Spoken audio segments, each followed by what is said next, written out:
कुरुक्षेत्र की प्राचीन भूमि में, जहाँ युद्ध और नियति की गूंज आपस में जुड़ी हुई थी, वहाँ एक महान और बहादुर योद्धा रहता था जिसे कर्ण के नाम से जाना जाता था।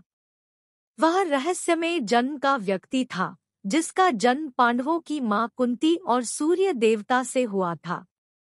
अपनी शानदार वंशावली के बावजूद कर्ण का पालन पोषण एक विनम्र सारथी अधिरथ और उसकी पत्नी राधा के पुत्र के रूप में हुआ।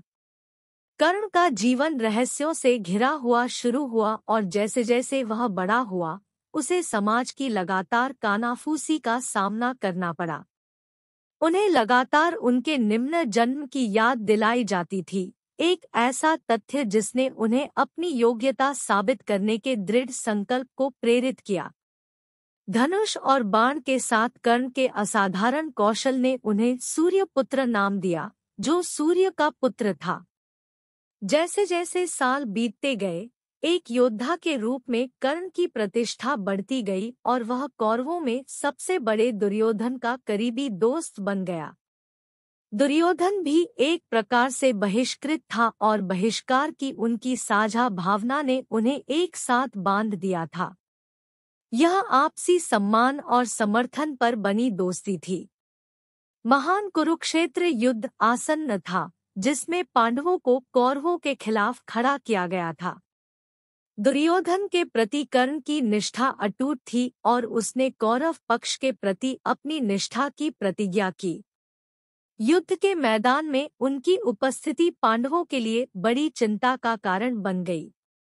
उनके सुनहरे कवच और दीप्तिमान रथ ने उन्हें एक दुर्जय प्रतिद्वंद्वी के रूप में चिह्नित किया और युद्ध में उनका कौशल बेजोड़ था।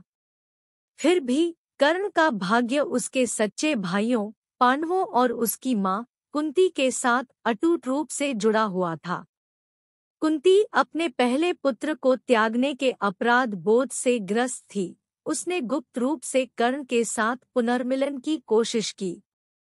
वह उसके पास गुहार लेकर पहुंची और उससे पक्ष बदलने और अपने भाइयों के साथ शामिल होने के लिए कहा।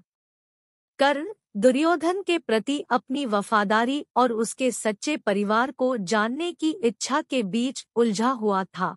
उसे एक पीड़ादायक निर्णय का सामना करना पड़ा।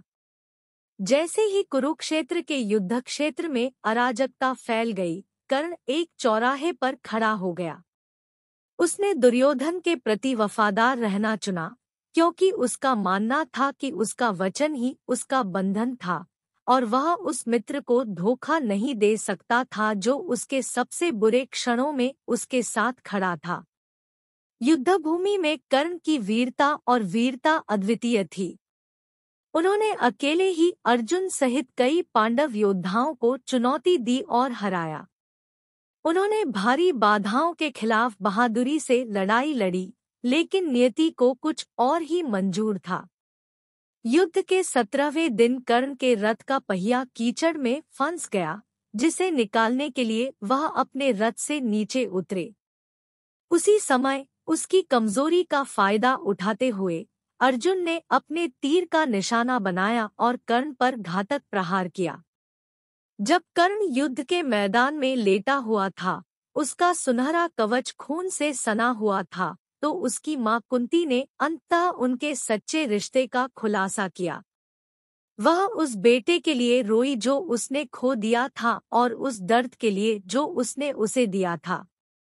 अपने अंतिम क्षणों में कर्ण की चमक फीकी पड़ गई और उसे अपने महान जन्म की सच्चाई का एहसास हुआ। उनकी मृत्यु पांडवों की माता कुंती के पुत्र और सूर्य देव के पुत्र सूर्यपुत्र के रूप में हुई। उनके त्याग और अटूट निष्ठा को सभी ने याद रखा और वे वीरता और बलिदान के प्रतीक बन गए। सूर्यपुत्र कर्ण की कहानी जटिल निष्ठाओं, अनकहे बलिदानों और नियति की स्थायी शक्ति में से एक है। उनका जीवन एक योद्धा की स्थायी भावना के प्रमाण के रूप में कार्य करता है, जो विपरीत परिस्थितियों में भी दृढ़ रहा और अपने सिद्धांतों के प्रति सच्चा रहा, तब भी जब भाग्य ने उसके खिलाफ साजिश रची।